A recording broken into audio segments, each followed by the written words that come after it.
Welcome to Daily Armor. Our verse today will be found in Exodus chapter 20, and we'll be looking at actually verse number 4 and 5. We may even move a little further on. Let's see what we got time for. But verse number 4 and 5 say, "Thou shalt not make unto thee any graven image or any likeness of anything that is in heaven above, or that is in the earth beneath, or that is in the water under the earth. Thou shalt not bow down thyself to them, nor serve them, for I, the Lord thy God, am a jealous God, visiting the iniquity of the fathers unto the children of the third and fourth generation of them that hate me."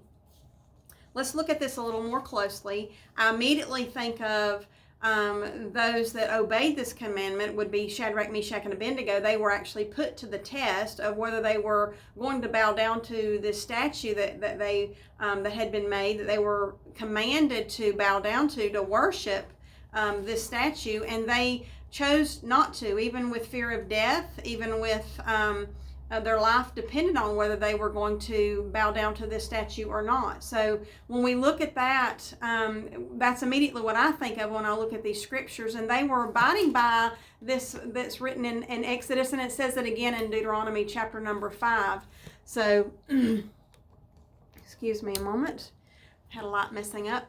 But if we look at this verse a little bit closer, it not only does it make us think of what Shadrach, Meshach, and Abednego were asked to do, but that we may be asked to do some things in our life, or that maybe we are just simply drawn to some things in our life that we have to be careful that we're not worshiping or looking or serving something, that we have to be sure that we're worshiping and serving the one true God. So if you think about what Shadrach, Meshach, and Abednego were doing, they were believing in these commandments, and they also were believing verse number 6. And verse number 6, I've been reading this for several days, but then verse number 6 stood out to me, just really bright to me today. And it says, "And showing mercy unto thousands of them that love me and keep my commandments." So that's kind of the reason that I'm kind of getting back to the basics with these 10 commandments, is that we want for the Lord to have mercy in our lives.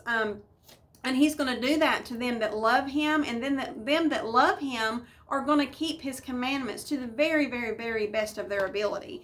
And that's something that it was obvious that Shadrach, Meshach, and Abednego loved the Lord. They loved the Lord so much that they refused, even though their life depended on it, to bow down to a statue. I mean, so many. Obviously, they were the only 3 that we hear about that were, that their life depended on it, that there wasn't that many that were standing up against this command for them to bow down and worship the statue. So when we look at what they did, they weren't following the crowd. They were going against what the crowd wanted them to do, and against what the leader in their life wanted them to do, because it went against what God told them to do, or in this case, actually not to do. He said, "Do not bow down to them, nor serve them. For I, the Lord, am a jealous God." So he's saying, I'm jealous, and I don't want you looking to something else or someone else. I want you to only be looking to me. And they were believing, verse number 6, that he was going to be gracious to them. Now, they had no idea that he was going to show up in the midst of the fiery furnace with them. If you know anything about what they went through, they were actually thrown into the fiery furnace. Even one of the guards that threw them in there, he died as a result of putting them in the fire, because the furnace had been increased in heat, and it actually killed him trying to get them in there. And so we know that somebody did die, but it was one of the guards that was placing them in there. But when they got into the furnace, they were walking around, and they had went in there bound.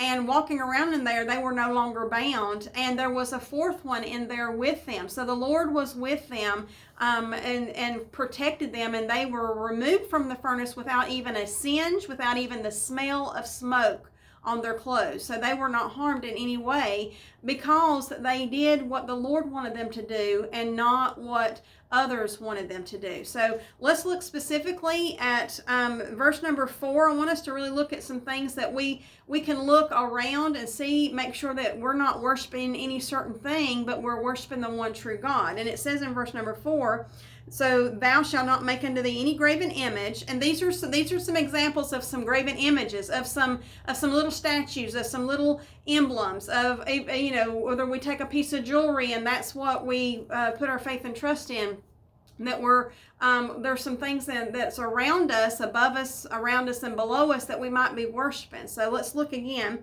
It says, or any likeness of anything that is in heaven above. You have those that worship the sun, the moon, the stars. They're looking to all of these as a source of their supply, as the reason that they have food on their table, as the reason that they are living, prosperously, or whatever the case may be. So things above us, somebody would have like a little emblem of the sun, and they're looking for the sun, or whatever the case may be. Around us on earth, it says also, and not just in the heaven above, or that is in the earth beneath. So the things on earth, that if we look around and we're looking to the mountains, or to the fields, or to the rivers, or to the oceans, or whatever, we're looking around on earth, even to other people, as our source. It would have been real easy for Shadrach, Meshach, and Abednego to have bowed down to this statue, because that was who their boss was. But they weren't looking to their boss, even though he did seem like he had their life in his hands, which we'll see that, as we know the story, that they lived through it.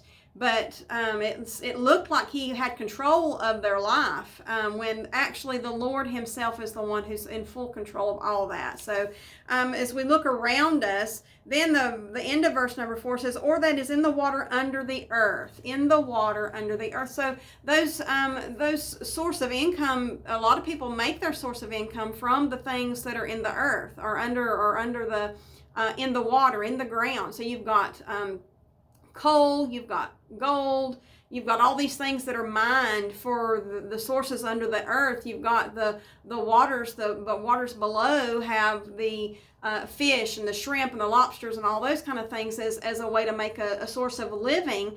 And if we're not careful, those are the things that we look to. So it can happen in any of our lives, in any way. It can happen in so many different things, but we don't want to make like an emblem or a statue or anything. We don't want to bow down to it, because the Lord told us not to. He wants us to keep our eyes focused on Him. Those resources that are around us, that are above us, that are below us, they can be removed from our life. They're not there for eternity. They're not there with all the knowledge and all the power. They have no power. They just are there because the Creator, the one true God, the one that we should be worshiping, said that our source and supply comes from His. He created everything. So we don't need to worship things. We need to worship the Creator. So I'm so thankful that we can do that. And then we're banking on that verse number 6, that because we love Him and because we want to go by His commandments and go by His regulations for us, He set aside some boundaries, not to be mean or cruel, but to protect us, just like that we do with our children. And we want to say, don't get near the edge, you might fall. We want to say, don't touch that stove because it could be hot. We don't want you to get burnt. So there's a lot of rules that we have for our children and our grandchildren, that we do it for their protection. Be careful on the tile. It might be slippery. There's all kinds of things. And so the Lord has some boundaries for us, and it's for our protection.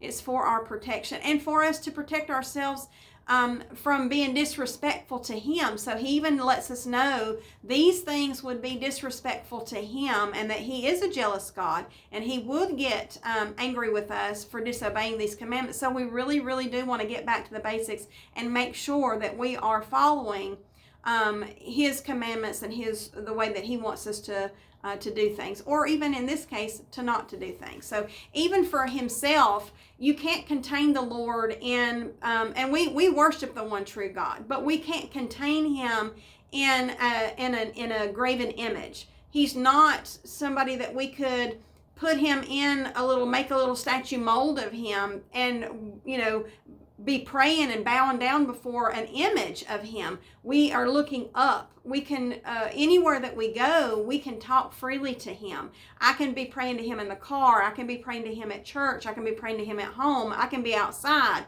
I could be in the mountains. I could be down by the ocean. I can be anywhere and everywhere. The Lord is anywhere and everywhere, not just in one particular source. And I think that we, sometimes we think it would be easier to bottle him up. But if you think about it, if you put him in a little graven image, which he says for us not to do, and the only time that you worship the Lord is when you come to church, maybe church is your little graven image, or a huge graven image, and that's the only time that you want to serve him and worship him is you're really serving the church, you're really worshiping the church.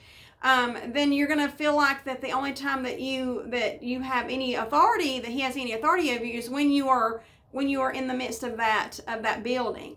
When he's everywhere. He's everywhere. There's nowhere we can go. There's nothing we can do that he's not there. So he's everywhere. And when we try to put something in a graven image, we are putting limits. And the Lord doesn't want us to put any limits on him. He has no limits. He has no boundaries. He isn't we can't put him in a box. He's too huge for that. He's just too huge for that. So let's just be careful and know that we can't worship anything or anybody in the heavens above, in the earth below, in the earth beneath. So thank you for joining with me, and I look forward to studying some more of these commandments with us real soon.